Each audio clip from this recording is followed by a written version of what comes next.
border between the United States and Mexico. The president did use an executive order to start that process yesterday. Congress would have to approve funding for what could be a $15 billion project. He also ordered cuts in some federal funding to what he calls sanctuary cities that refuse to cooperate in holding illegal immigrants. He wants to hire 5,000 more Border Patrol agents and another 10,000 immigration officers. And Mexico's president is under pressure at home to cancel next week's planned visit to the United States to meet with President Trump. Enrique Peña Nieto says that his country will just not pay for the wall, as Mr. Trump has repeatedly insisted it will, with U.S. taxpayers paying up front right now and Mexico reimbursing the United States. Well, there are, of course, millions of immigrants in this country, with the focus on those who are here illegally. Steve Laddick, a partner in the Dallas firm Fragaman Worldwide Immigration Solutions, past president of the American Immigration Lawyers Association. Can we run this country without immigrants?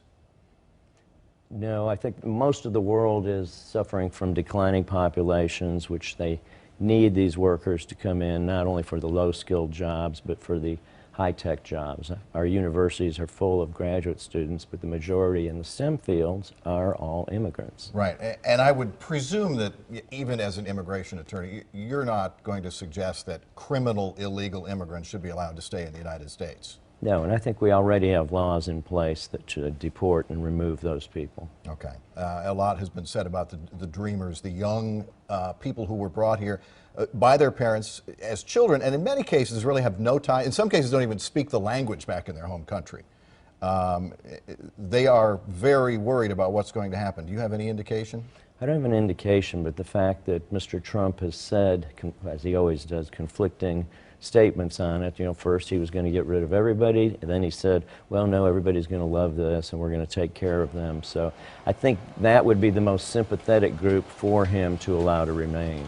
We've also seen a change in positions going from the impenetrable, beautiful wall along the entire 2,000-mile border to now where needed. You have some ideas on, if we're going to build a wall, what we ought to be building. Well, what we should build is a virtual wall, which would be no actual wall. You would have electronic employment verification, which no one could get a job without that in a database. You would have triple the fines on employers, so it's not cost effective to even hire an undocumented worker, and that would completely stop the magnet that's drawing workers up here. So it would be a virtual wall. It would be much cheaper than the $25 billion, which also incidentally is going to cost $750 million a year to maintain. Right, right. And a lot of course, the debate is between the United States and Mexico.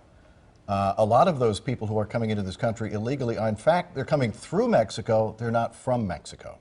That's correct. Many of them are Central American refugees coming over. You know, my firm does, every lawyer has to do 50 hours of pro bono service, and a lot of them are children 5 years old or younger fleeing from where they've seen their parents murdered and trying to get up here. And they apply under legal programs enacted by Congress. But the simple solution, and President Trump is one who likes very simple, clear plans, like build the wall. Right. The solution, in your eye, is a lot more complicated than simply build that wall and remove people. Yeah, because the wall's ineffective, it's infeasible, it's super expensive, and it's one of the most low-tech solutions.